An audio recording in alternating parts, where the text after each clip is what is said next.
சிவசிவம் நாராயணம். வைகுண்ட நாராயண பரம்பொருள் மக்களுக்கு கூறும் உபதேசங்களில் மிக முக்கியமான உபதேசம் முடிவுழ்ந்த அம்மானையில் கூறுகின்றார்.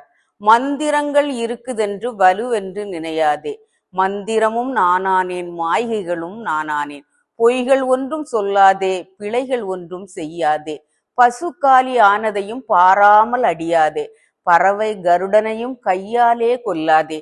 இப்புதுமை செய்தவர்கள் நரகமது பார்த்திடுவீர் என்று கூறுகின்றார்.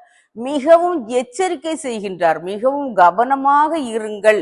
நீங்கள் தவறான வழிகளில் சென்றீர்கள் என்றால் உங்களுக்கு நரக தண்டனை காத்திருக்கிறது என்று இறைவனே கூறுகின்றார். எனவே இதை நாம் சற்று ஆழமாக சிந்தித்து செயல்பட வேண்டும். மந்திரங்கள் இருக்குதென்று வலுவென்று நினையாதே.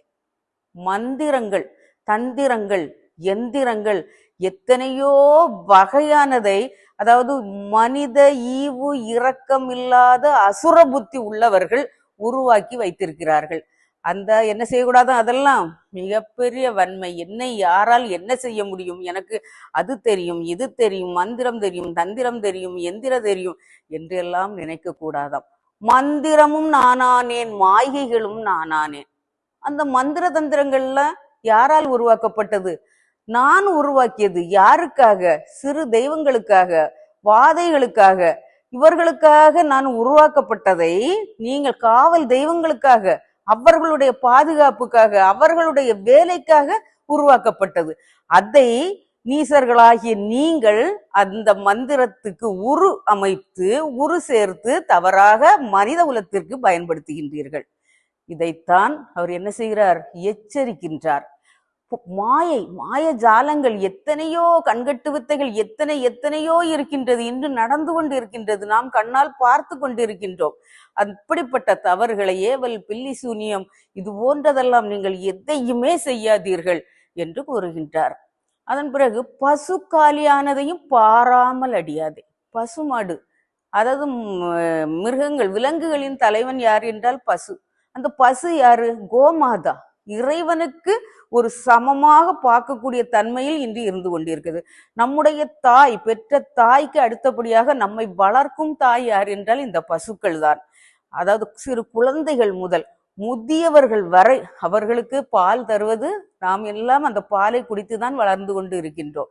இறைவனுக்கு நெய் அபிஷேகத்தில் இருந்து, விளக்குக்கு தீபத்தில் இருந்து நெய், அந்த பசுமாட்டு நெய்யில், பசுமாட்டில் இருந்து கிடைக்கின்ற பாலில் இருந்துதான் எடுக்கின்றோம்.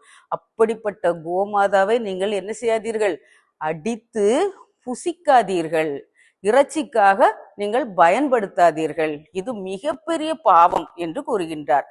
பறவை கருடனையும் கையாலே கொல்லாதே. பறவை இனங்கள், கோழி, இன்று கோழிப்பண்ணைகள் என்றாலே எங்கு திரும்ப பக்கமெல்லாம் கோழிப்பண்ணைகள் என்று ஆகிவிட்டது.